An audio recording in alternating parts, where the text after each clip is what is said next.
1947 থেকে 1950 পর্যন্ত ভারত ছিল একটি ডোমিনিয়ন। রাষ্ট্রপ্রধান তখন ছিলেন ব্রিটিশ সম্রাট।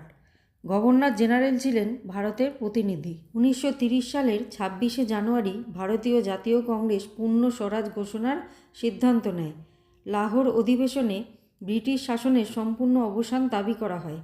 এই ঐতিহাসিক ঘোষণার স্মৃতিকে সম্মান জানাতে সংবিধান কার্যকর করার দিন হিসাবে 26শে জানুয়ারি নির্বাচন করা হয়। 26শে জানুয়ারি 1950 সালে ভারতের সংবিধান কার্যকর হয়।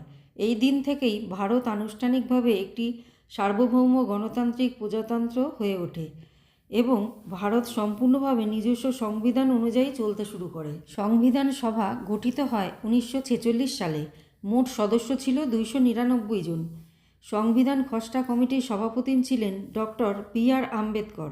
তাকে সংবিধানের জনক বলা হয়। সংবিধান তৈরিতে সময় লাগে 2 বছর 11 মাস 18 দিন।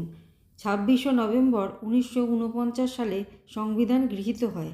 26শে জানুয়ারি 1950 থেকে কার্যকর হয়। প্রধান অনুষ্ঠানটি হয় নয়াদিল্লিতে। ভারতের রাষ্ট্রপতি জাতীয় পতাকা উত্তোলন করেন। 21 বার তোপধ্বনি, সামরিক কুচকাওয়াজ, বিভিন্ন রাজ্যের ট্যাবলো অর্থাৎ সাংস্কৃতিক প্রদর্শনী, স্কুল ছাত্রছাত্রীদের সাংস্কৃতিক অনুষ্ঠান হয়, বীরত্ব পুরস্কার প্রদান করা হয়।